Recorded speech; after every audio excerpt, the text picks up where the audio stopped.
अस्सलाम वालेकुम नाज़रीन, मैं हूं डॉक्टर सज्जाद बुखारी और आज बात करेंगे मुल्क में जो सैलाबी सूरत हाल है। और मेट ऑफिस की जानिब से बाकायदा तौर पर जो है वो तंबी की गई, बता दिया गया था, ये प्रिडिक्शंस थी कि मूनसून का छठा और सातवां स्पेल जो है वो इंतहाई ख़तरनाक सूरत हाल इख्तियार कर सकता है।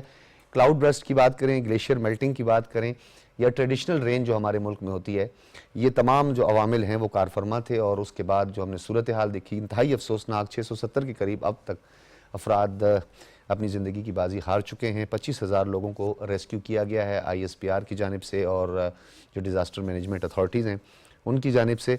2010, 2022 और 2025 पाकिस्तान पर बड़ा भारी गुजरा है और पाकिस्तान को नाकाबिल तनाफ़ी नुकसान पहुँचा। अब तक एक मोहतात अंदाजे के मुताबिक अगर इसका तखमीना लगाया जाए तो 120 बिलियन डॉलर से ज़्यादा अब तक, जो 2010 से अब तक जो तबाही हुई है, जो हमारा इंफ्रास्ट्रक्चर तबाह हुआ है, उस पर बात करेंगे। और कराची समेत सिंध के मुख्तलिफ इलाकों में मूसलाधार बारिश का सिलसिला जारी है। अर्बन फ्लडिंग की सूरत हाल पैदा हो सकती है। अर्बन प्लानिंग जो है वो एक बहुत बड़ा मसला है। फिर बिल्डिंग कोड की वायलेशन एक बहुत बड़ा मसला है और शऊर आगाही ये इंतहाई ज़रूरी है। और माहिरीन के मुताबिक कराची में आइंदा दिनों में दरमियानी से शदीद बारिश के बायस अर्बन फ्लडिंग, जिसका मैंने आपको जिक्र किया, लेकिन बहर अरब में मौजूद मूनसून सिस्टम की वजह से वक्फे वक्फे से बारिश हो सकती है। और आज इसी हवाले से वफाकी वज़ीर इत्तलात और नशरियात Attaullah Tarar, DG ISPR lieutenant general Ahmed Sharif Chaudhry और चेयरमैन NDMA लेफ्टिनेंट जनरल इनाम हैदर मुल्क की सैलाबी सूरत हाल पर उन्होंने ब्रीफिंग दी है। तमाम तर सूरत हाल के किस तरह रेस्क्यू ऑपरेशन जारी है, किस तरह जो है वो कैंप्स लगाए गए हैं, और इस पर हम तफसीलन बात करेंगे। अपने माहिरीन जो इस्लामाबाद स्टूडियो में मौजूद, उनका तारुफ करवाते चलें। डॉक्टर एजाज़ अहमद साहब हमारे साथ मौजूद हैं, माहिर माहौलियात हैं। डॉक्टर साहब बहुत शुक्रिया। अमजद खान साहब ने भी हमें ज्वाइन किया है, director agency PDMA Khyber Pakhtunkhwa, आपका भी बहुत बहुत शुक्रिया। सैयद सलमान शाह साहब भी हमारे साथ मौजूद हैं, डायरेक्टर जनरल PDMA सिंध, आपका भी बहुत बहुत शुक्रिया। डॉक्टर साहब, आप तो हमारे साथ स्टूडियोज़ में, हम चाहते हैं कि जो इस वक्त मौजूदा सूरत हाल है उस पर ज़रा ब्रीफिंग ले ली जाए। मैं सबसे पहले अमजद खान साहब आपकी तरफ आऊँगा। इंतहाई अफसोसनाक पूरे पाकिस्तान के लिए ही एक सोग है और एक तकलीफ़ देह सूरत हाल है। ये बताइएगा सर, अब तक जो इकदाम किए गए हैं, डिज़ास्टर मैनेजमेंट अथॉरिटी जो है कितना कंट्रीब्यूट कर चुकी है लोगों को रेस्क्यू करने में, और क्या इतना इंफ्रास्ट्रक्चर आपका बेहतर है, आप इतने वेल इक्विप्ड हैं कि इन तमाम सूरत हाल पर आप काबू पा सकते हैं, और मज़ीद कितने ख़तरात जो हैं वो अभी मौजूद हैं? अच्छा, ऐसा ऐसा है कि अभी तक जो हमारे पास इस वक्त की फिगर है वो है कंफर्म 365 डेथ्स कंफर्म है जी। और इसमें तकरीबन 181 हमारे पास इंजर्ड है। और जिसमें कि अभी तक जो इनिशियल डेटा है तो 782 घर जो है ना इस वक्त तबाह हुए हैं। और तकरीबन 79 स्कूल्स भी इसमें जो है ना तबाह हुए हैं। ये अभी इनिशियल से जो हमारे पास रिपोर्ट हुआ है इसके साथ अभी फ़िलहाल आपको पता है कि हम रेस्क्यू के अमल से गुजर रहे हैं। जब भी ये रेस्क्यू का वो ख़त्म होगा तो फिर असेसमेंट भी साथ स्टार्ट हो जाएगी। अभी रेस्क्यू की बात हो रही है तो रेस्क्यू में तकरीबन हमने मोर देन 5,000 लोगों को जो है ना जिंदा जो उनको रेस्क्यू करवाया इस इंसिडेंट्स में, मुख्तलिफ डिस्ट्रिक्ट में। और इस वक्त जो है हमारी तमाम तर तवज्जो जो है जो लोग अब मिसिंग हैं, जिसमें स्पेशली मुनीर है, जिसमें कि शांगला है यहाँ पर, और कुछ जो है ना हमारे पास सवाबी में भी मिसिंग है। तो उसके लिए जो है ना रेस्क्यू ऑपरेशन जारी है, दिन रात उस पर काम हो रहा है। और इस वक्त जो आपसे बात मैं कर रहा हूँ तो इस वक्त भी हमारी मशीनरी लगी है बुनेर में। और तकरीबन इस वक्त 60 से ज़्यादा मशीनरी, हैवी मशीनरी वहाँ पर काम कर रही है। ये क्लाउड बस में आपने देखा होगा कि तकरीबन जो बड़े बड़े पत्थर है वो लैंड स्लाइडिंग हुई है उसमें। और काफ़ी जो और ये क्लाउड आउट बस्ट हुआ था तो ये पत्थर इतने तेज़ी से आए कि एक काफ़ी बड़ा गांव था और उसको मलियामेट करके वो गुजर गया। और उसमें अभी जो डेब्रिस पड़ी है तो एक एक पत्थर की तकरीबन जो है वजन टनों के हिसाब से है। और हम पाक फौज का भी इसमें शुक्रिया अदा करते हैं कि जिसने तकरीबन 850 जो हमारे पास आर्मी के जवान हैं जो भी हमारे साथ यहाँ पर अपनी मशीनरी भी उन्होंने मूव करवाई यहाँ पर। और रेस्क्यू के ऑपरेशन में वो भी हमारे इदारों के साथ काम कर रहे हैं। और इसके साथ साथ मेडिकल कैंप्स भी हमने प्रोवाइड किए। तकरीबन अब आज तक जो है 15,000 तक जो पेशेंट्स हैं उनको ट्रीट किए हैं वहाँ पर, और उनको तमाम तरह सहूलियात मुहैया की रही, उनके लिए मेडिसिन वगैरह, उनके लिए साफ पानी, तमाम चीज़ें उसको प्रोवाइड कर रहे हैं। पीडीएमए ने अभी रिसेंटली जो है तकरीबन 80 ट्रक का सामान भी भेजा है इन डिस्ट्रिक्ट्स में, और उसमें तकरीबन हमने 1.5 अरब रुपए जो इन डिस्ट्रिक्ट्स को रिलीज भी किए हैं, जिसमें कि हमने अच्छा मुझे ये सोनिया बताइएगा ये अमजद डिस्ट्रिक्ट खान साहब, मजिस्ट्रेट। अमजद खान साहब ये बताइएगा कि हाँ बारिशें, मानसून की बारिशें और ये हैवी स्पेल, फ्लैश फ्लड जो है, ये आज की बात तो नहीं है, 7 मरतबा तो कम से कम हम ये देख रहे हैं कि शदीद जो है बहरान का सामना करना पड़ा है हमें, और कैटेस्ट्रॉफीज हमने पाकिस्तान ने भुगती हैं। खैबर पख्तूनख्वा के हवाले से जबकि महकमा मौसमियात जो है वो तंबी भी करता रहा बार बार, थोड़ा अपनी जोरिस्डिक्शन के हवाले से भी बात कीजिएगा कि क्या आप लोगों ने इस हवाले से अवामुन नास को कोई पहले से इतला दी हो, क्योंकि दरियाओं के किनारों पर तो जो बैठे हैं वो तो एक वायलेशन है, डेवलपमेंट अथॉरिटीज मौजूद हैं, उनकी अपनी डोमेन है। क्या डिजास्टर मैनेजमेंट अथॉरिटी जो है वो अवामुन नास को इस हवाले से पहले कोई तंबी, कोई अनाउंसमेंट या इस तरह की कोई कैंपेन कर चुकी है? जी, हमारे जब 12 तारीख को हमने एक एडवाइजरी जारी की थी, तो एडवाइजरी में जो है ना तमाम डिस्ट्रिक्ट्स को इन्फॉर्म कर दिया था, और इसके साथ साथ हमने तमाम मीडिया चैनल्स के जरिए भी आवाम को बाखबर रखा। इसके अलावा हमने वहाँ पर हर डिस्ट्रिक्ट में लोकल ज़ुबानों में भी उसको रेडियो चैनल्स पे, उनको सोशल मीडिया पे, और उनको मुख्तलिफ बैनर्स भी हमने इसमें लगाए थे। और जो पेशावर में बहुत बड़े बड़े हमने यहाँ पर एसएमडीज भी लगवाए थे, जिसमें कि हमने लोगों को अवेयरनेस के लिए कि अब वो काफ़ी ठीक है। जो ये स्पेल आ रहे थे उसमें तेज़ बारिशें, मूसलाधार बारिशें हो सकती है। लेकिन एक चीज़ मैं आपको बता दूं कि ये हमारा मेट डिपार्टमेंट है या जो भी है, तो ये इसको फोरकास्ट नहीं कर सकता कि क्लाउड बर्स्ट हो सकता है या हाँ, किस क्लाउड किस बर्स्ट का नहीं इलाके हो में सकता, होगा। ये बिल्कुल अगर ठीक इस कह रहे हैं। हाँ, ये जी, ये तो इसका उसके जी मैं दोबारा आपकी तरफ इसमें आता हूँ अगर अमजद खान आप साहब, देखें। मैं आता हूँ अमजद खान साहब, दोबारा आपकी तरफ आता हूँ। सैयद सलमान शाह साहब भी हमारे साथ मौजूद हैं, डायरेक्टर जनरल पीडीएमए सिंध। बहुत शुक्रिया सलमान शाह साहब। कराची की भी अफसोसनाक सूरत हाल है, और कुछ हलाकतों की इतलात भी आ रही हैं, कुछ ज़राए जो है इसकी तस्दीक भी कर रहे हैं, और आने वाले दिनों में भी कुछ इस तरह की इतलात हैं कि शदीद बारिश के बायस जो अर्बन फ्लडिंग भी हो सकती है। फिर ये बदीन, ठट्टा, पूरा कोस्टल एरिया जो है, इस हवाले से क्या तदाबीर इख्तियार की गई हैं और कितना तैयार है पीडीएमए? बिस्मिल्लाहिर्रहमानिर्रहीम। सबसे पहले तो शुक्रिया कि आपने मुझे मौका दिया कि मैं इस प्रोग्राम में आके जो है सिचुएशन के बारे में, जहाँ तक है तो इस टाइम की हमें वार्निंग थी 2-3 दिन से कि स्पेल आएगा, जो उसमें कराची समेत बाकी भी सिंध के तमाम इलाकों में बारिशें जो है वो मामूल से ज्यादा होंगी। मामूल से ज्यादा की हमें बताया गया था। अकॉर्डिंगली हमने प्रिपरेशन करके जितनी भी हमारी मोबाइल डिवॉटरिंग मशीन है वो अर्बन एरियाज में हमने डिप्लॉय कर दी थी। जैसे कराची में हमने 14 के करीब हैवी ट्रक माउंटेड मशीनें होती है, जो कि कराची के क्रॉनिक एरियाज हैं जहाँ पे हमेशा पानी कम बारिश में भी खड़ा होता है, तो वहां पे डिप्लॉय कर दी गई थी। लेकिन इसके साथ साथ हमने तकरीबन 24 के करीब मशीनें और भी स्टैंड बाय रखी हुई थी कि अगर खुदा खासा जरूरत पड़ती है तो हम उनको भी डिप्लॉय कर सके। ठीक है। इस तरीके से हैदराबाद शहर में 10, लाड़काना में 4, सक्खर में 12, बदीन, ठट्टा, सिजावल, सब जगहों पे पीडीएमए ने अपनी मशीनरी भेजी थी, जो कि उन मशीनों के अलावा थी जो कि उन डिस्ट्रिक्ट के पास अपनी पहले से मौजूद है।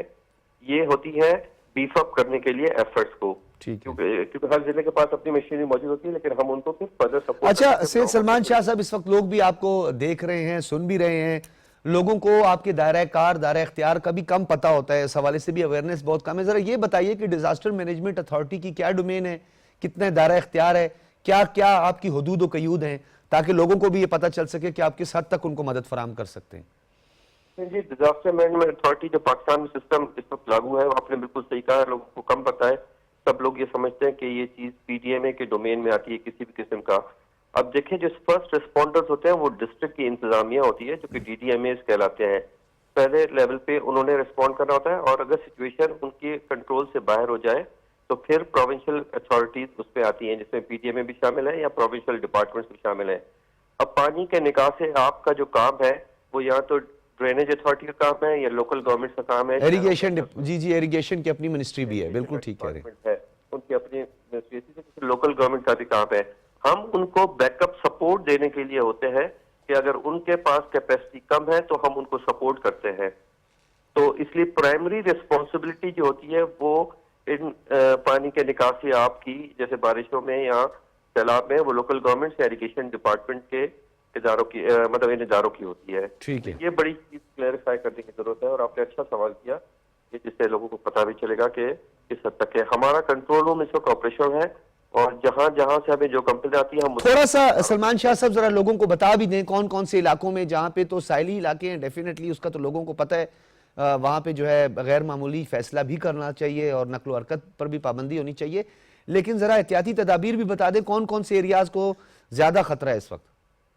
देखिए जी, सबसे बारिशों में सबसे ज्यादा खतरा जो होता है ना वो कच्चे मकानों में रहने वाले लोगों को होता है, चाहे कच्ची वो आबादियों इलाकों में हो चाहे जी हाँ कच्चे घरों में रहने वालों को जी, कि जिनकी दीवारें या छतें गिरने, सबसे ज्यादा अमवात दो चीजों से होती है बारिशों की सूरत में। एक होती है छतें गिरने से, दूसरी होती है करंट लगने से। तो वो हमारे जो लोगों को यही दरख्वास्त होती है कि जब बारिश ज्यादा होने लगे तो अपने आप को महफूज जगहों पे शिफ्ट करें। अगर बारिश ज्यादा हो रही है तो हुकूमत से रिलीफ कैंप स्टैब्लिश करके नोटिफाई करके लोगों को बताया हुआ है, तो वहां पे आ जाए। एटलीस्ट खुद ना आए तो अपने बच्चों को, फैमिली के मेंबरान को वहां पे मूव कर जाए। दूसरा जो है वो बारिश की सूरत में करंट लगने से, और वो भी बच्चों की अमवात ज्यादा होती है। ठीक है, तो करंट जो है उससे बचने के लिए जो भी तदाबीर होती है वो सारी इख्तियार करने की जरूरत होती है। अच्छा, इलाकों की आपने बात की, तो जो ये स्पेल है ये पूरे सिंध में है, लेकिन आज जो हमने ऑब्जर्व किया है वो सदर डिस्ट्रिक्ट में ज्यादा हुआ है और कराची पे मेन हुआ है। ठीक है, जैसे थरपाकर में हुआ है, बदीन में हुआ है और कराची में यहाँ पे ज्यादा बारिश हुई है। ठीक है, लेकिन जो कल परसों का स्पेल है वो फिर तकरीबन पूरे सिंध को अपने लपेट में उसने लेना है। काफी और अजला में भी बारिश होनी है। ठीक है। मैं दोबारा आपकी तरफ आता हूँ। डॉक्टर एजाज अहमद साहब, आपका बहुत शुक्रिया, और हमेशा जो है वो आपकी जो कीमती तजावीज़ होती हैं और आपकी जो माहिराना राय होती है हम बड़ी कदर करते हैं। और आपने आज से कई साल पहले मेरे शो में बैठकर आपने हालात का था कि इसमें मज़ीद शिद्दत आ सकती है। ये बताएं सर, मल्टीपल फैक्टर्स सामने आ रहे हैं, क्लाउड ब्रस्ट हो रहे हैं, साथ में जो हमारी ट्रेडिशनल रेन है, मूनसून का एक है स्पेल आता है, कई स्पेल गुजर जाते हैं, अब उसमें नई चीज़ भी ऐड होगी कि फ्लैश फ्लड जो है उसका कोई अब भरोसा नहीं है, ख़ासतौर पे क्लाउड बर्स्ट का। सर ये बताएं ये कहाँ तक जाएगा, ये आखिर ये क्लाइमेट चेंज जो है ये हमें किस नहज तक लेके जाएगा, और इनके ज़िम्मेदारों का तयन जो बैनुल-अक़वामी सतह पे करना था उस पर कितना आपको सेंसिटाइज हुई है पूरी दुनिया? जी बहुत शुक्रिया जो ख़ास तौर पर मौका दिया। क्लाइमेट चेंज का सिनेरियो अब तो दुनिया भर पे जो है ये वाज़े हो चुका है, और जो इसकी शिद्दत में दिन ब दिन इजाफ़ा हो रहा है। हमने देखा, जिस तरह आपने कहा कि 2010 और 2022 के जो जितने भी सैलाब आए या बारिशें हुई, 2010 की बारिशें जो है एवरेज से 3 गुना ज़्यादा थी। बिल्कुल। 2022 में भी जो सैलाब आए हैं वो सुपर फ्लड्स जो हैं वो थे। अभी इस वक्त हम जो है प्री मानसून जो है उसमें ही ये सैलाब की सिलसिले और थोड़ा ये मानसून थोड़ा जल्दी स्टार्ट हुआ है इस दफा, ये भी लोग कह रहे हैं। अच्छा, ये एक बड़ा अजीब सा फिनोमेना है कि इस बार जो है हमारा फरवरी, मार्च और इवन कुछ हिस्सा अप्रैल का वो बड़ा गर्म रहा है। हाँ जी। एवरेज से ज़्यादा जो है दर्जा हरारत रहा, लेकिन मानसून जो है वो जल्दी आ गया। तो क्लाइमेट के जो अब नॉर्म्स हैं वो चेंज हो रहे हैं, अब न्यू नॉर्म्स जो हैं वो बनना शुरू हो गए हैं। वो चीज़ें जो आज से हम पहले सुनते थे कि कभी कोई 50 साल बाद, कोई 100 साल बाद होती है, वो फिनोमेने अब जो है ना ज़्यादा से ज़्यादा होना शुरू हो गए हैं। ठीक है। तो और वो जाहिर है कि हमारा जो ग्रीन हाउस गैसेज और जो हमारा जितना भी इन्वायरमेंटल डिग्रेडेशन का जो प्रोसेस है उसके जो असरात जो हैं वो हैं। दुनिया ने इन्वायरमेंटल इश्यूज़ को कभी भी सीरियसली नहीं लिया, बिल्कुल नहीं, जिसका जो है ये एक आहिस्ता आहिस्ता स्लोली जो है इसका इम्पैक्ट जो है सर हमें नजर आया था। क्लाइमेट रेजिलिएंट पॉलिसी थी, फिर इसके लिए कंपनसेशन की बातें की गई, फिर पेरिस एग्रीमेंट आया, बातें ये गैर संजीदगी है बैनुल-अक़वामी सिर्फ बातें हुई हैं। जी देखें, अभी जो आपने जिस तरह बात की पेरिस के हवाले से, लॉस एंड डैमेज के हवाले से बात की, ये इस चीज़ को तो जो जितने भी डेवलप्ड कंट्रीज़ हैं उन्होंने इस चीज़ को कभी भी एक्सेप्ट ही नहीं किया कि ये भी एक ऐसी चीज़ है। उसके अलावा जो दूसरा जो पेरिस एग्रीमेंट से जो सबसे बड़ा पोल्यूटर है इस वक्त दुनिया का अमेरिका, वो अपने आप को उसने बाहर निकाल दिया था। अब जो सिचुएशन है कि जो करने वाले हैं वो इस चीज़ को रियलाइज़ नहीं कर रहे। और सर भुगतने वाले जो हैं- आपको पता है, ज़्यादा बेहतर मालूमात हैं, आपका स्पेशलिटी भी है। अब पहला जो ग्लोबल अर्थ जो समिट हुआ था उसमें भी ये कमिटमेंट की थी डेवलप्ड कंट्रीज ने, जो इंडस्ट्रियलाइजेशन की तरफ बड़ी तेज़ी से आगे बढ़ रही हैं, उन्होंने कमिटमेंट की थी कि हम कंपनसेशन करेंगे, हम कार्बन एमिशन में जो है वो कमी लेकर आएंगे। लेकिन वो तो 6 गुना बढ़ गया। ऐसे ही है, क्योंकि देखें एक तो कमिटमेंट्स जो होती हैं वो सिर्फ जो है ना अल्फाज होते हैं, वो कमिटमेंट कभी भी पूरी नहीं हुई। अभी भी जो सूरत हाल है वो यही है कि जितने भी ग्लोबल लेवल पे इंटरनेशनल जो फोरम्स हैं उसमें जब भी ये जो मुख्तलिफ ममालिक हैं ये आते हैं आके कमिट करके, और जो किसी ना किसी हवाले से वो उसको एक्सेप्ट नहीं करते। जी जी। तो अब देखना मतलब यही है कि इसके अल्टरनेट क्या ऑप्शंस हो सकते हैं। मैं समझता हूँ कि हमें जो है वो ज़रूर उस चीज़ को फोर्स करना चाहिए, ये जो लॉस एंड डैमेज का जो प्रोसेस है कि जो पोल्यूटर है वो दे शुड पे, लेकिन उसके साथ साथ हमें अपने जो है ना वो तरीक़ाकार, अपने सोर्सेज जो हैं वो भी डेवलप करने की ज़रूरत है, क्योंकि जब तक हम वो डेवलप नहीं करेंगे हम दूसरों के अच्छा, ऊपर ये डिपेंड जो करते रहेंगे। आपने बिल्कुल कहा, ये क्लाइमेट रेजिलिएंट पॉलिसी और कुछ हमारी अपनी भी कोताहियां और गलतियां हैं जिसका जिक्र करना ज़रूरी है। अवामी शऊर और शऊर आगाही, जी जी, हमारे बड़े फलाही इस्लाही इदारे भी मौजूद हैं, नो डाउट के PDMA है, प्रोविंशियल गवर्नमेंट है, इरिगेशन डिपार्टमेंट है, आप जैसे माहिरीन मौजूद हैं, लेकिन हमारे कुछ फलाही इस्लाही इदारों की भी तो कुछ रिस्पॉन्सिबिलिटीज़ बनती हैं। बिल्कुल। इस ऐसे मौके पर उनकी कितनी ज़रूरत होती है सर? देखिए जी, इस पे तो मैं ये समझता हूँ कि इस वक्त जो माहौलियाती जो मसाइल हैं और जो ज़रूरियात हैं माहौलियात के हवाले से, वो ऐसी नहीं है कि हम किसी जो है वो मानसून से पहले बात करें या किसी जो कब कोई इंसिडेंस हो तो उसके हवाले से बात करें। ये थ्रू आउट द ईयर जो है ना हर वक्त ये करने की ज़रूरत है, इसको जो है वो इन्फोर्स करने की ज़रूरत है। मैं अक्सर यही कहता हूँ कि जो नमाज है उसके लिए 5 दफ़ा अज़ान हर रोज़ जो है पिछले 1400 सालों से जो है ये लाजमी है। तो जब तक अज़ान नहीं होती लोग जो है ना उस तरफ नहीं आते, तो ये इन्फोर्स करने की ज़रूरत है, बार बार बताने की ज़रूरत है, चाहे वो उनको पता है उसके बावजूद। हमारे करिकुलम उसमें जो हमारे यूनिवर्सिटीज़ जितनी भी हैं उसमें कोई भी ऐसी यूनिवर्सिटी नहीं है जिसमें डिज़ास्टर मैनेजमेंट के हवाले से, अगर कोई है तो मुझे नहीं मालूम, और निसाब के अंदर इसका शामिल करना ये भी तजावीज़ अब आने लगी हैं। बिल्कुल जी, इसकी बड़ी सख्त ज़रूरत है, क्योंकि जो हालात अभी बढ़ते जा रहे हैं उसके हवाले से अब अव्वल तो एक डिग्री प्रोग्राम होना चाहिए, अगर वो नहीं होता तो कम से कम ऐसे सब्जेक्ट होने चाहिए। फिर कम्युनिटी की सतह पर अभी आप देखें जो हमारे स्वात में जो हादसात हुए हैं या जो 2-3 ऐसे इंसिडेंट्स हुए हैं, एक डॉक्टर जो लोधरा से गए हुए थे उनका जो है उनकी डेथ हो गई। इसी तरह एक वैन थी, कोस्टर था, जो कोस्टर जो है वो सारे के सारे उसमें जो है ना वो बेचारे बिल्कुल उन्होंने ज़िंदगी जो है से हार गए। तो वो लोग थे जो मुकामी नहीं थे। मुकामी लोगों को वो जो है उस सिचुएशन का पता होता है, उनको पता होता है कि फ्लैश फ्लड आ रहा है तो 1 मिनट में पहुंच जाएगा या आधे मिनट में पहुंच जाएगा। वो उनका अपना सिस्टम है, चाहे वो सीटियाँ मार रहे हैं, चाहे वो शोर मचा रहे हैं, चाहे वो अजानें दे रहे हैं, चाहे जो भी एक तरीक़ाकार है जिसकी वजह से एक वार्निंग जो है ना लोगों को मिल जाती है और लोग जो है। बिल्कुल आपने सही कहा। फैजुल्लाह साहब ने हमें ज्वाइन कर लिया है और आप तर्जुमान हैं हुकूमत गिलगित बल्तिस्तान। फैजुल्लाह साहब ये बताइएगा कि आपका तो ज़रा डायनामिक्स ही चेंज है, आपको ग्लेशियर मेल्टिंग का सामना करना पड़ रहा है, आप एक्सपेक्ट भी नहीं कर रहे थे और हम भी एक्सपेक्ट नहीं कर रहे थे, और अब थ्रू आउट क्लाइमेट चेंज के बाद तो बहुत सारी चीज़ें नई अभी हमें देखने को मिलेंगी, जैसे कि हमने क्लाउड बर्स्ट भी देखा है। सर ज़रा मजमूई तौर पर सूरत हाल का भी बताएं, और ख़ास तौर पर ये बाबूसर वाली सड़क, क्योंकि इस वक्त जो हमारी पाक फौज है बड़ा फ्रंट फुट पे हमें नज़र आ रही है और शाहराएं खोल रही है, ओवरऑल सूरत हाल बताएं सर। बिस्मिल्लाहिर्रहमानिर्रहीम। बहुत शुक्रिया। गिलगित बल्तिस्तान के हवाले से जिस तरह के हालात बने हैं गुज़िश्ता 22 मई से लेकर आज तक हम फेस कर रहे हैं, और सबसे ज्यादा सैलाबी तबाही का आगाज ही गिलगित बल्तिस्तान से हुआ है, जो बाद में जाके KPK और दीगर इलाकों को भी लपेट में लिया। और उसी तरह का ही अफसोस हमने KPK के उन भाइयों से भी किया है जो आजकल एक बहरान की जिंदगी पे वो क्राइसिस से गुजर रहे हैं। गिलगित बल्तिस्तान में भी अब तक के जो सैलाबी तबाहकारियाँ हैं उसमें 45 अफराद जाँ बाक हो चुके हैं, 41 से ज्यादा जो है जख्मी हैं, और इसके अलावा जो इंफ्रास्ट्रक्चर का नुकसान हुआ है वो 25 अरब से ज्यादा का नुकसान है, जो गिलगित बल्तिस्तान के 14 अजला के अंदर हुआ है। बल्तिस्तान डिवीजन के 4 अजला, गिलगित डिवीजन के 4 अजला और दियामर डिवीजन के भी 3-4 अजला हैं जो एडिशनल अजला बाद में बने हैं।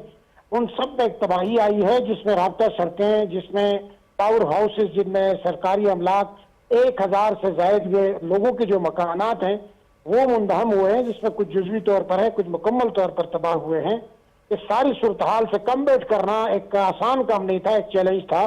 गवर्नमेंट ऑफ गिलगित बल्तिस्तान ने वज़ीर आला गिलगित बल्तिस्तान हाजी गुलबर खान साहब की खुसूसी हिदायत की रोशनी में तमाम अजला के अंदर रेस्क्यू सर्च ऑपरेशन और इमदादी कार्रवाई का न सिर्फ आज से आगाज किया, बल्कि 1 महीने से हम इन हालात का सामना कर रहे हैं।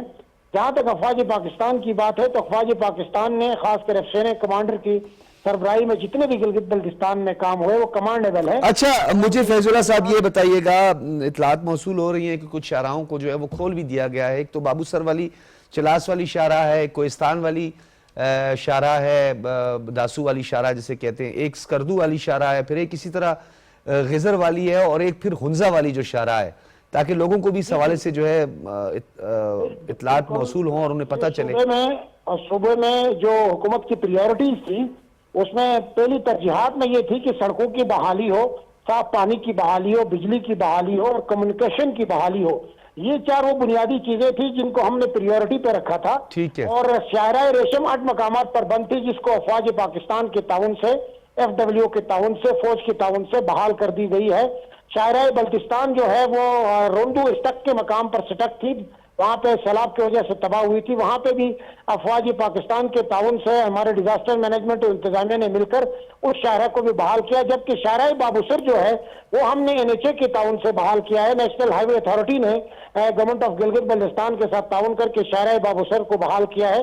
इस वक्त गिलगित बल्तिस्तान की जो राबता सड़कें हैं जो दगर प्रोविंस से मिलती हैं वो मुकम्मल तौर पर बहाल है, वहां पे लोग सफर कर सकते हैं। अलबत्ता गिलगित बल्तिस्तान का जो मौसम है हार्श कंडीशन में है, गुज़िश्ता 7 सितंबर तक फैजुल्ला साहब आप हमारे साथ रहें, जरा अमजद खान साहब की तरफ भी बढ़ते हैं। अमजद खान साहब ये बताइएगा कि अब जो मजमूई सूरत हाल है इसका हमने सामना किया है, क्या लोगों को महफूज मकामात पर मुंतकिल किया गया है? क्या उसके लिए कोई इंतज़ाम किया गया है ताकि लोगों को जहाँ जहाँ अभी भी हालात, क्योंकि मालाकंड डिवीज़न हमेशा ख़तरे का सामना करना है, बोनीर में तो हम एक्सपेक्ट ही नहीं कर रहे थे जो कुछ हुआ है, तो इस हवाले से आप क्या इक़दाम किए गए? हमारा जो इस वक्त जो पोजीशन है, दरियाओं की जो पोजीशन है वो काफ़ी नॉर्मल जा रही है, और फिलहाल जो है ना तमाम दरिया हमारे नॉर्मल फ्लो में। हमारा तो इस तरफ हमने काफ़ी ज्यादा इसमें भी फोकस किया था कि था, उसके बाद बड़ी सख्ती सबको मना किया था और सेक्शन 144 भी लगाया था, पेट्रोलिंग भी स्टार्ट की थी। और अब जो इसके साथ जो पानी का रेला जिधर से भी बारिश होती है, तो जो डाउन स्ट्रीम पे जो इलाके आते हैं, चारसदा है, नौशहरा है, तो फिर हम उनको पहले से ही लोगों को इन्फॉर्म किए है, और जैसे ही पानी का लेवल हाई होता है तो हमारे कंट्रोल रूम में यहाँ पर हमें वो पता चल जाता है कि अब पानी का लेवल जो है ना हाई हो गया और कितने टाइम में इधर पहुंचेगा, तो हम उससे पहले पहले लोगों को वहां से निकाल अमजद खान देते साहब, हैं। इससे पहले नहीं किया जा सकता क्योंकि पानी की शिद्दत में कब इजाफा हो, ये तो विद इन मिनट्स जो है ये सब कुछ ये डेवलपमेंट होती है। जी जी, वही मैं आपको कह रहा हूँ ना कि जो आप क्लाउड बर्स्ट का जो वो है ना, क्लाउड बर्स्ट में आप ये एक्सपेक्ट ही नहीं कर सकते कि यहाँ पर जो है ना बारिशें होंगी। वहाँ पर मकानात ऐसे नहीं थे कि जो हम उसको, या ऐसे मतलब दरिया के किनारे भी नहीं थे, या कोई इस तरह बुनेर में तो कोई दरिया भी ऐसा नहीं है कि जो आप कह सकते हैं कि यहाँ से दरिया गुजरा है। लेकिन यहाँ पर जो जितने भी तकरीबन 6 गांव हमारे बुनेर में अफेक्टेड है, जिसमें कि पहली मरतबा वहाँ से जो लोकल्स हैं वो कहते हैं कि 50 साल की तारीख में ऐसे कभी नहीं हुआ जो इस मरतबा हुआ है। तो उसमें अगर आप कह रहे हैं कि एवोक्यूएशन, तो एवोक्यूएशन हम किस बेस पे करते हैं? हमें अगर इस चीज़ का इल्म होता कि यहाँ पर क्लाउड बस्ट होगा तो हम तो उससे पहले पहले लोगों को यहाँ से निकाल लेते हैं। अभी कल परसों की फिर बारिशों का है। अब इस मरतबा हमें जो मेट डिपार्टमेंट या एनडीएमए की तरफ से है कि इस तरफ जो है ना काफ़ी मूसलाधार बारिशें फिर होंगी 21 और 22 को, बनू टांग इस एरिया में भी काफ़ी। तो हमने उसके लिए पहले से ही प्रिपरेशन की है। वहाँ पर जो डिस्ट्रिक्ट एडमिनिस्ट्रेशन है, हमारे चीफ सेक्रेटरी साहब और हमारे सारे ऑफिसर ऑफिस में बैठे हैं, इस वक्त आधी आधी रात तक बैठे होते हैं। और डिस्ट्रिक्ट एडमिनिस्ट्रेशन जो है ना वो ऑनलाइन होते हैं, तो ठीक है। उनको पहले से इन्फॉर्म कर देते हैं कि आपका इवैक्यूएशन प्लान जो पीडीएम ने पहले से आइडेंटिफाई किए उनके लिए कैंप्स स्कूलों में। तो जैसे ही ऐसी पोजीशन बनती है तो उनको हम फोर्सफुली वहां से फिर जो है ना शिफ्ट करवा देते हैं कि आप यहाँ से निकलें कि खुदा ना खास्ता कोई जानी नुकसान ना हो। ठीक है। तो ठीक है। प्रिपरेशन की बात अगर की जाए तो हमारी माशाल्लाह कंटीजेंसी प्लानिंग जब होती है उसमें रिसोर्स मैपिंग भी होती है। तो जैसे कोई बास डिस्ट्रिक्ट ऐसे होते हैं कि जहाँ पर हमें होता है खतरा होता है कि ये जो है ना इस मरतबा क्लैमिटी हिट हो सकते हैं, तो वहाँ पर हम पहले से ही जो है ना मशीनरी और जो ह्यूमन रिसोर्स है तमाम और फंड वगैरह हर पहले से ही मुयसर कर देते हैं। ठीक है। ठीक है। डॉक्टर साहब, डॉक्टर एजाज अहमद साहब, ये बताइएगा कि हमने क्लाउड बर्स्ट देखा जी जी। और अब आपने देखा आज ही, आपने भी फील किया होगा रावलपिंडी, इस्लामाबाद और मुख्तलिफ एरियाज़ में जो है वो अर्थक्वेक, जिसको हम सेस्मिक जोन भी कहते हैं। क्लाइमेट चेंज का इसके साथ आपस में क्या लिंक है? क्योंकि लोग, बहुत सारे लोगों के जहन में इबाम है, कुछ मिथ्स भी हैं। तो क्या क्लाइमेट चेंज का इम्पैक्ट होता है ज़मीन के अंदर जो प्लेट्स वगैरह हैं, या हम सेस्मिक जोन पर रहते हैं तो ये वो उससे बिल्कुल हट के? मेरी जहाँ तक नॉलेज है उसका एज सच कोई डायरेक्टली उसके साथ ताल्लुक तो नहीं है, लेकिन ये इनसे बाई चांस ऐसा हो गया कि, और चूंकि हम ऐसे जोन और ये में रहते मानसून के हैं- मौसम में जी, अक्सर देखा गया है। जी एग्जैक्टली। ये जो है चूंकि हम उस जोन में रहते हैं तो वो इंटेंसिटी शायद बढ़ गई हो, लेकिन वैसे कोई ऐसा सच जो है कोई लिंक बज़ाहिर मेरी नज़र से गुजरा नहीं है। क्लाउड बर्स्ट का जहाँ तक फिनोमेना है, ये एक इस बार अगर हम देखें तो बहरे अरब जो है, हमारा अरेबियन सी जो है, उसमें जो दर्जा हरारत था वो 0.7-0.8 डिग्री जो है वो ज़्यादा था नॉर्मल और एवरेज से, जिसकी वजह से जो हमारा जो है वेपरेशन जो है वो ज़्यादा हुई, और वो जो मूवमेंट है जो हवाओं की, तो वो उस मूवमेंट की वजह से वेपर्स जो हैं हमारे वो ज़्यादा इस तरफ जब मूव किए हैं, तो अल्टीमेटली जो फिनोमेना है वो क्लाउड बर्स्ट का, वो उसकी फ्रीक्वेंसी जो है वो ज़्यादा से ज़्यादा हो रही है। इससे पहले हमने इस तरह का कोई इंसिडेंस जो है इतने ज़्यादा पैमाने पे नहीं देखा, लेकिन चूंकि दर्जा हरारत बढ़ने से वेपर ज़्यादा हुए तो वो जो है सर खुदा न ख्वास्ता जिस तरह ग्लेशियर मेल्टिंग की बात की जा रही है, जी 1 सेल्सियस जो है वो बहुत ज़्यादा 2022 में भी जी। यही एक्सपेक्ट किया जा रहा था। जी। तो अगर 1 सेल्सियस डिग्री बढ़ जाता है तो ग्लेशियर मेल्टिंग अगर तेज़ी से होती है तो खुदा न ख्वास्ता फिर हम किस तरह की सूरत हाल का सामना कर सकते हैं? देखिए, जब अगर वो सूरत हाल इस बार अनफॉर्चुनेटली जो है बर्फ़बारी भी उतनी ज़्यादा नहीं हुई, जो क्योंकि जो फरवरी मार्च में जो है वो दर्जा हरारत और बारिशें ना होने के बराबर थी, तो एक तो वो सिलसिला रहा। दूसरा, जब ये इस तरह की दर्जा हरारत जब ग्लेशियर मेल्ट के ज़्यादा से ज़्यादा जो है वो अकरेंस होती है, तो ग्लॉफ का फिनोमेना जो है वो बढ़ जाता है। ग्लेशियर लेक आउटबर्स्ट फ्लड्स जो हैं, उससे क्या होता है कि वो जो ग्लेशियर हैं जब वो मेल्ट होते हैं तो कहीं कहीं वो जो है रुक जाते हैं, तो वो एक झील सी बन जाती है। अब वो झील में जब उसका वॉल्यूम बढ़ना शुरू होता है तो अल्टीमेटली एक वक्त ऐसा आता है कि उससे वो काबू से बाहर होकर वो बारिश, वो जो पानी है जो मेल्ट है वो फिर सैलाब की सूरत में बाहर निकलता है। तो जिससे, और वो भी एक अचानक होता है क्योंकि वो जो है ऐसा फिनोमेना है जिसका ऐसा आप उस तरह प्रिडिक्ट नहीं कर सकते, कुछ हद तक कर सकते हैं लेकिन वो भी अचानक होता है।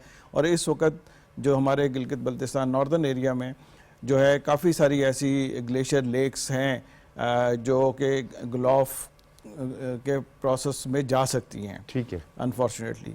तो ठीक वो है। उसके लिए भी अच्छा सर, तैयारी ये की ज़रूरत है। क्योंकि हम गिलगित ग्लेशियर्स की जब बात कर रहे हैं और फिर ग्लेशियर मेल्टिंग की बात करें, तो फैजुल्लाह फराग साहब ये बताइएगा कि लार्जेस्ट टूरिस्ट अराइवल होता है गिलगित बल्तिस्तान में, कुछ सियाह पहले से भी वहाँ पे मौजूद हैं। टूरिस्ट के हवाले से जो है अब तक क्या इकदाम जो है वो किए गए हैं? क्योंकि एक तो ओवर हम देख रहे हैं कि गिलगित बल्तिस्तान के लोगों का जो वार्म वेलकम होता है और टूरिस्ट के लिए हमेशा से जो है टूरिस्ट के लिए एक पसंदीदा जगह करार दी जाती है गिलगित बल्तिस्तान। तो उस हवाले से क्या हिदायत हैं और टूरिस्ट को कहाँ कहाँ जो है मना किया गया कि कौन से एरिया से ज़रा ख्याल रखें?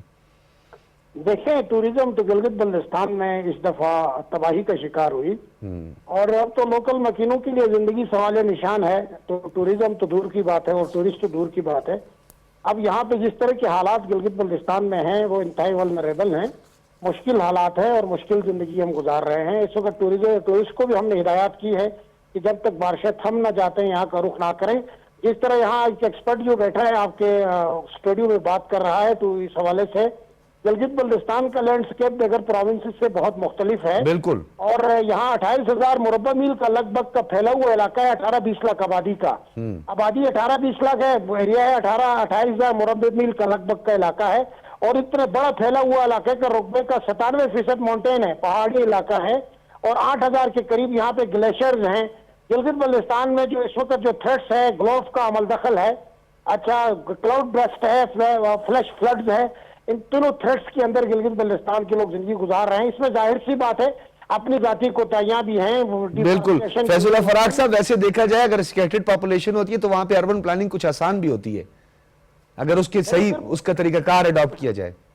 आसान हो सकती थी, लेकिन अगर आबादी ज्यादा होती तो थ्रेट्स भी ज्यादा थे यहाँ पे। लेकिन इसके बावजूद हम इन चीजों को फेस कर रहे हैं गिलगित बल्तिस्तान में। ठीक है, फ्यूचर में भी कुछ अपने हाथों के कई हुए कारण। हाँ, ये जो हमारी अपनी गलतियां कोताहियां, ये बड़ा आपने अहम नुक्ता उठाया है। डॉक्टर एजाज साहब ने भी जिस तरह बात की, अमजद खान साहब ये बताइएगा कि अब मजीद आने वाले दिनों में जो है जो माहिरीन है वो ये समझते हैं कि इससे ज्यादा शिद्दत के साथ ये सब कुछ हो सकता है, तो उसे हम नजरअंदाज नहीं कर सकते।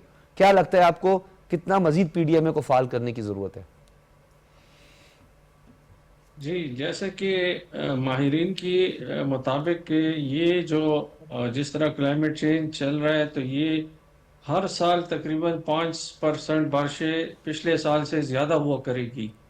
तो इस तरह ये जो फिनोमेनाज है, ये इस किस्म के फिनोमेना काफ़ी होगी। आपने देखा होगा कि मानसून से पहले यहाँ पर काफ़ी हीट वेव चल रहा था और जहाँ पर जो फायर के इंसिडेंट बहुत ज़्यादा हो रहे थे, फॉरेस्ट फायर के, और टेम्परेचर भी बहुत ज़्यादा हाई हुआ था। जैसे कि आपके डॉक्टर साहब ने बात की है कि ठीक है, बिल्कुल जी, ये बात इससे मैं भी एग्री करता हूँ कि क्लाइमेट चेंज जो है इसमें हम लोगों का भी अमल दखल है। बिल्कुल ये बात भी सही है कि जितने ज़्यादा हम लोग इसमें प्लांटेशन करेंगे, जितना इन चीज़ों से हम बच सकते हैं। लेकिन अगर वो जैसे हमारा यहाँ पर क्लाइमेट चेंज में इतना ज़्यादा वो कंट्रीब्यूशन नहीं है जैसे कि बाहर कंट्रीज़ का है, लेकिन वो सारा कुछ भुगत हम रहे हैं।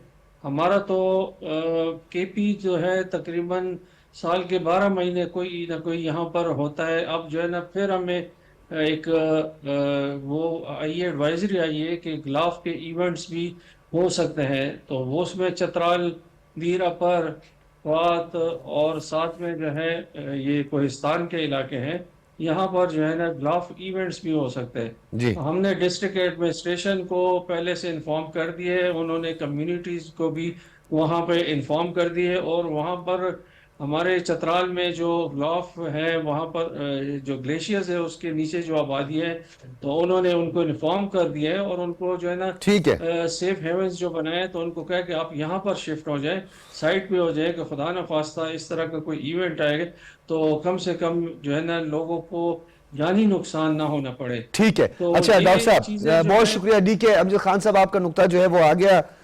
डॉक्टर एजाज अहमद साहब, जालाबारी इस्लामाबाद में हुई, आपने देखा कितना नुकसान हुआ। जी जी ये भी बता कि जालाबारी जो है वो कितने उसके इम्कानात हैं, और उसके साथ साथ ड्राउट के हवाले से भी कहा जाता था कि क्लाइमेट चेंज जो है वो मुख्तलिफ नौइयत के होते हैं, तो क्या ड्राउट के खतरात भी मौजूद हैं? जी बिल्कुल। ये जो सैलाब पिछली जो 2022 में भी इसी तरह हुआ था कि जब सैलाब के गुजरने के तकरीबन 3 माह बाद हम तकरीबन ड्राउट की सिचुएशन में चले गए थे। इसी तरह जो इम्कान यही है कि जो पानी देखें, हमारे पास स्टोरेज और उसके हवाले से जो चीज़ें हैं, बहुत सारी चीज़ें हैं जो है ना जिक्र होना बड़ा ज़रूरी है। अभी एक डिफॉरेस्टेशन एक इशू है जो मैं समझता हूँ कि हमारे जितने भी जो दे आमिर में जो हुआ या जहाँ जहाँ पे भी डिफॉरेस्टेशन बहुत ज़्यादा हुई थी, हमने देखा पत्थर आ रहे हैं, दरख्त कोई नहीं आ रहा, लॉग्स आ रहे हैं लेकिन दरख्त कोई नहीं आ रहा। तो दरख्तों की कटाई इतनी ज़्यादा हुई कि जो है ना ये हमारे लिए मसला जो है ना वो बन गया। इसी तरह जो अब हम बात कर रहे हैं जो ड्राउट के हवाले से, तो अब हमारे लिए जो है वो हम बड़े डैम्स की बजाय अगर हम स्मॉल और मीडियम डैम्स की तरफ जाएं और पानी को स्टोर करें ताकि हम ड्राउट से बचे रहें। और ये अभी ये इस साल की बात नहीं है, अगले सालों में ये सारी सिलसिला जो है ना ये सिलसिला रहेगा। तो हमें अभी से अगर हम जो है इसके ऐसे इक़दामात नहीं करते, अर्बन प्लानिंग जो है उसका फुकदान है। हमारे यहाँ जो मॉनसून से हफ्ता 10 दिन 15 दिन पहले जो है वो हम सफाइयाँ करना शुरू करते हैं, जबकि हमें ये पूरा साल ही जो पूरा साल काम करना चाहिए। डॉक्टर साहब बहुत शुक्रिया। डॉक्टर एजाज अहमद साहब, अमजद खान साहब हमारे साथ मौजूद थे और इसी तरह हमारे साथ फैजुल्ला राग साहब भी मौजूद थे, सलमान शाह साहब भी। आप तमाम हज़रात का बहुत शुक्रिया। नाज़रीन, यहाँ पे लेते हैं ब्रेक और ब्रेक के बाद दोबारा हाजिर होंगे।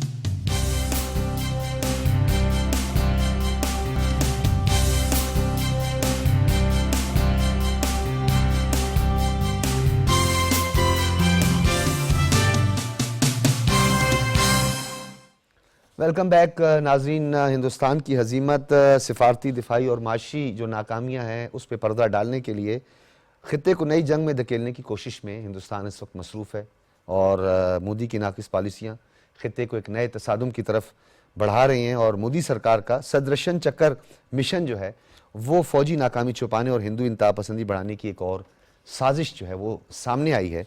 और ये एक तसादुम तो है, लेकिन ये एक फ़ज़ाई दिफाई निज़ाम के क़याम का ऐलान है।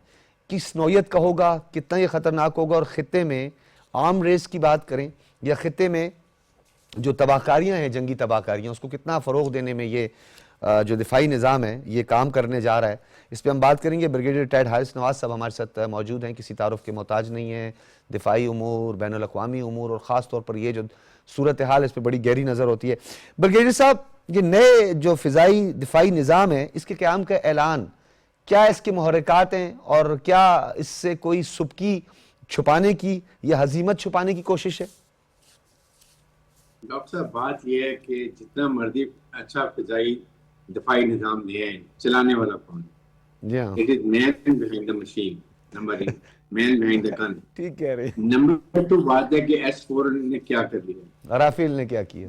इजराइल के जो एक ड्रोन सिस्टम से बड़े जबरदस्त थे, उन्होंने क्या कर लिया।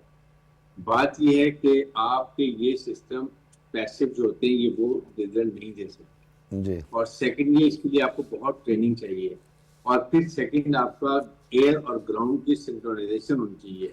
अगर हम क्यों कामयाब हुए, हमारे यंग जो IT क्वालिफाइड लड़कों को हमने एम्प्लॉय किया, उनको टास्किंग की चीफ ने कि आपने सिंक्रोनाइज करनी है जो हमारे ग्राउंड रडार सिस्टम है, ग्राउंड हमारा सर्वेलेंस सिस्टम है, एयर डिफेंस सिस्टम है, उसको और हमारी एयर फोर्स के एयरक्राफ्ट के साथ उसको सिंक्रोनाइज करनी। It was a very difficult task और इंडिया ने इसी वजह से सफर किया। उनके राफेल, उनका मिराज, उनके स्कोई 30 MiG-29, उनका ग्राउंड से नहीं ताल्लुक था, इसलिए वो जाके ग्राउंड पे हो गए और बैठ गए जाके और नुकसान भी उठा लिया।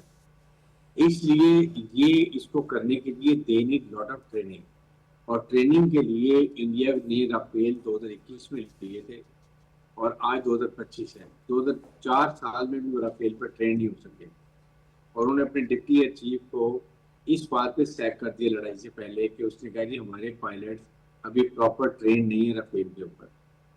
तो अब ये जो चीजें भी लेकर आएंगे वो 4-5 साल चाहिए ट्रेनिंग के लिए। इस दौरान में हम लोग कहाँ चले गए होंगे, हमारी एयरफोर्स कहाँ चली होगी, हमारी ग्राउंड फोर्सेस कहाँ चली होंगी, हमारे मिसाइल सिस्टम कहाँ पर पहुंच गए होंगे, हमारे पास और कौन से लेटेस्ट 5th जनरेशन के जहाज आ गए होंगे, हम में भी उनसे हम ट्रेनिंग पहले ही कर रहे होंगे।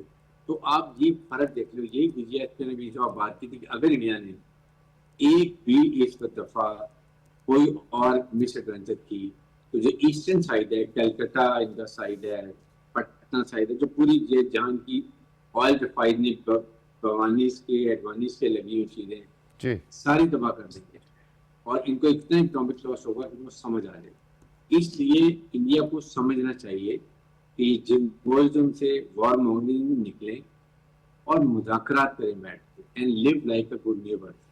और जो आपके कोर इशूज हैं, कश्मीर है, लाइन ऑफ कंट्रोल के ऊपर इशूज हैं, आपकी अगर अपना ट्रेड करने की बात है, आपके सेक्शन की बात है, sit down and find a solution.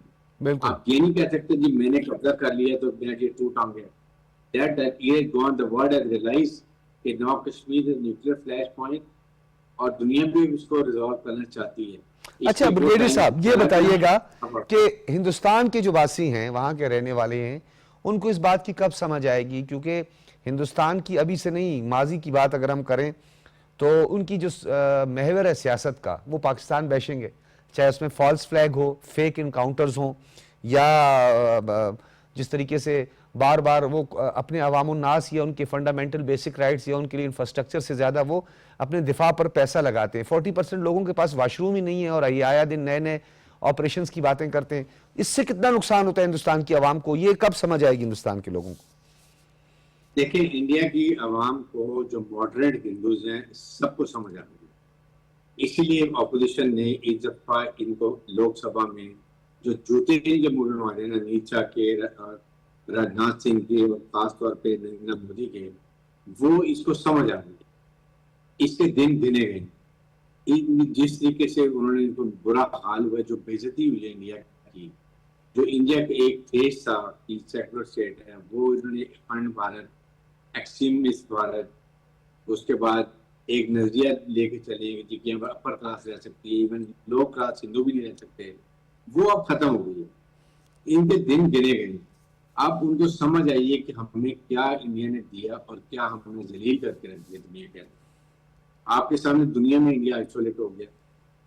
दुनिया को पता चल गया कि इंडिया कितना ही इररिस्पॉन्सिबल और इमेच्योर न्यूक्लियर मुल्क है, जो एक छोटे फॉल फ्लैग के ऊपर ये कुछ स्टेट जमा करके एक और अपने 10-15 बंदे वो सिविलियन को मार के अगर ये एक न्यूक्लियर मुल्क पर अटैक कर सकता है, इससे ज्यादा गैर जिम्मेदारी क्या हो सकती है? बिल्कुल।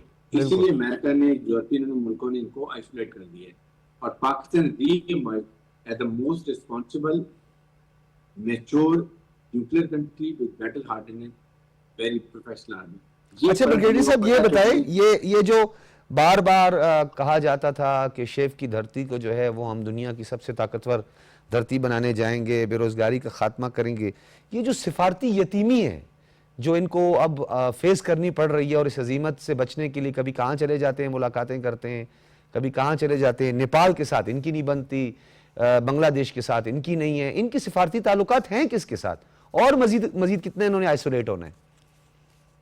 देखें, जो एक मुल्क ईरान से इन्होंने बना के रखी हुई थी, ये ईरान की तरह की लड़ाई में जो इन्होंने मुसाद ने और रॉ ने मिल के उनके साथ जो घर में इनकी जड़ें काटी हैं और उनके सारे कमांडर साइंटिस्ट मरवा दिए एक जाल बना के, ईरान ने भी इनको किक आउट कर दिया। अब ईरान ने भी निकाल दिया, बांग्लादेश ने निकाल दिया, पाकिस्तान से इनकी वैसे नहीं बनती, चाइना से इनकी बनती नहीं है, Nepal, Bhutan, Maldives, Sri Lanka, everybody is kicked out. That is why I से दे हैव बीन आइसोलेटेड और पाकिस्तान इस रीजन का स्टेबलाइजर बन गए। ये आपके सामने ट्रंप को देख लें, हमारे फील्ड मार्शल ने इस दफा आसिम मुनीर ने जिस तरीके से ये लड़ाई को लड़ा, एक्जीक्यूट किया, एक इंडिया के घुटने टेके, आई थिंक ये पाकिस्तान की हिस्ट्री में लिखा जाएगा कि जिस तरीके से हमने 6 घंटे में इतने बड़े दुश्मन घुटने टेक दिए और उसके बाद अमेरिका ने जिस तरीके से उनकी जिराई की, 2 दफा बुलाया, उनके बाद बात सुनी जाती है, दुनिया उनको बुला रही है, एंड देन ही जिस तरीके से वो पाकिस्तान की diplomacy, military diplomacy, economic diplomacy, political diplomacy का पाकिस्तान के लिए काम कर रहे हैं जी, आई थिंक ये हमारी कौम याद रखेगी इसको। इसलिए मैं आपको कह रहा हूँ कि इस वक्त Pakistan is really on top. The only thing is we need to have unity और पॉलिटिकल स्टेबिलिटी और इसको आगे लेके चलें। वी शुड नॉट भी यहाँ पर हमने इसको छोड़ना नहीं। हमारी प्रॉब्लम ये कि आज ये इंसिडेंट हो गई बातें, हम महीने के बाद इसको भूल जाते हैं। कश्मीर को लेके चलें डोंट लीव कश्मीर को मुराद अच्छा बड़ा- ब्रिगेडियर साहब, मुझे आप, क्योंकि आपकी मौजूदगी का मैं हमेशा फायदा उठाता हूं, बहुत सारे ऐसे एरियाज हैं जिसपे आप बड़ी अच्छी ग्रिप होती है आपकी। कौमी सलामती के इनके मुशीर हैं जो कि कौमी तबाही के मुशीर साबित हुए हैं, अजीत डोवाल। उसके बाद इनके जयशंकर, जिनको ये बहुत बड़ा महात्मा समझते थे, उन्होंने भी इनकी नैया डबो दी है और अब वो चाइना जा रहे हैं। एक पॉलिटिकल ऑब्जेक्टिव इसलिए भी नजर आ रहा है कि बिहार के इंतखाबात होने जा रहे हैं और वहां पर एक रिवायती दुश्मनी का एक फैक्टर भी मौजूद है। मोदी अचीव क्या करना चाहते हैं सर? ये मतलब कुछ समझ से बालातर बात है कि इतना कॉम्प्लिकेटेड क्यों हो गया मामला? देखिए, जब अमेरिका ने इनको किक मार दी, मुंह पे थप्पड़ मारे, 34 दफा कहा कि मैंने तुम्हारी सुलह कर दी, डी-एस्केलेशन करा दी, 4 दफा कहा कि तुम्हारे 5 जहाज गिरे हैं, 6 जहाज गिरे हैं, उसके बाद यूरोपियन यूनियन ने इनको छोड़ दिया। अब ये सिर्फ चाह रहे हैं रशिया और चाइना की तरफ। चाइना इनको मुंह नहीं लगाता, चाइना ने इनको इकोनॉमिक स्टैग्नेशन करनी शुरू कर दी है जी। ये जहां मर्जी चले जाए, उनको घुटने पड़ रहे, they know Indian very well, कभी भी इनको कुछ नहीं करना। उन्होंने इनकी इंडस्ट्री तबाह करने का फैसला कर ली। जितनी इंडस्ट्री लगी हुई है ना, उनका रॉ मटेरियल चाइना दे दिया, बिल्कुल। चाइना ने बंद कर दिया। ब्रिगेडियर साहब, आप देखेंगे क्या आपकी माहिराना राय और आपका जो तज्जिया होता है वो हम बहुत से हमारे जो लोग देखने वाले हैं वो भी बहुत पसंद भी करते हैं और आप हालात को और पिन पॉइंट करते हैं आप उन तमाम चीज़ों को। आपका बहुत बहुत शुक्रिया, आपने हमें वक्त दिया। ब्रिगेडियर रिटायर्ड हारिस नवाज साहब हमारे साथ मौजूद थे। नाज़रीन, आपने गुफ्तगू सुनी, प्रोग्राम का फीडबैक ज़रूर दी। इजाज़त दीजिए, अल्लाह हाफिज़।